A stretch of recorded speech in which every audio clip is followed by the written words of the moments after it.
Biloxi, Gulfport, and Pascagoula spend a lot of taxpayer dollars on communications. In Pascagoula, the city has 57 cell phones in use at a cost of about $3,200 a month in a contract with C Spire. Biloxi has a total of 180 phones and spends $7,700 a month. The contracts are with C Spire and Southern Link.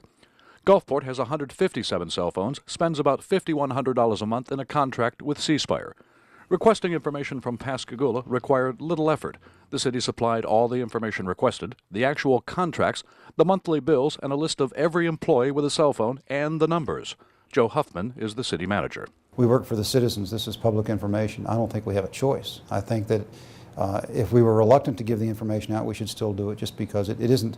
These cell phones don't belong to Joe Huffman or any other employee. These are city issued cell phones. They're public property, and I think any material that support or data that supports their usage should be provided. What the city doesn't have is a policy regarding the personal use of those city cell phones. That could change soon. We probably do need to have some sort of policy in place. I've talked to our Human Resources Director about that. I will tell you that I think if you're a value-driven organization, and I think we are, you try to hire responsible people.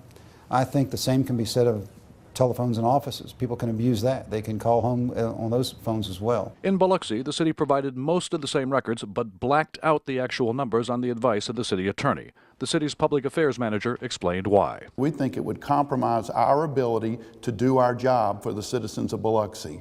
We can have cases where citizens would call the bomb squad directly to report a suspicious device. We can have a case where the public would be calling a police officer directly. He could be off duty.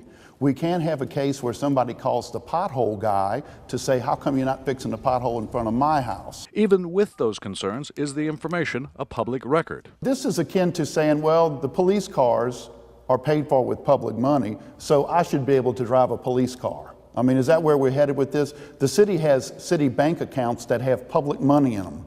So should we give everyone the bank account numbers? Creel did point out that important public information numbers are prominent on the city's website. Gulfport has a similar policy. Our first verbal request for cell phone records was met with this answer. I can just tell you how the city feels, from a public safety standpoint. We're choosing now not to release all the numbers on that list. The city did provide records showing basic information, including a policy about personal use. After a second written request, city officials changed their minds and did provide names and numbers, with the exception of numbers used by police officers. LaFontaine says the city doesn't really feel the need to disclose the numbers because citizens can call 311 for just about any problem. An operator in our call center picks up the phone, they can file a complaint, they can make a suggestion, offer ideas. If they have, if they run across a pothole that needs fill, they can let us know that. The laws governing the release of public information have changed and evolved over the years. Now, since cell phones are a relatively new phenomenon, what are the rules and regulations regarding the release of that public information?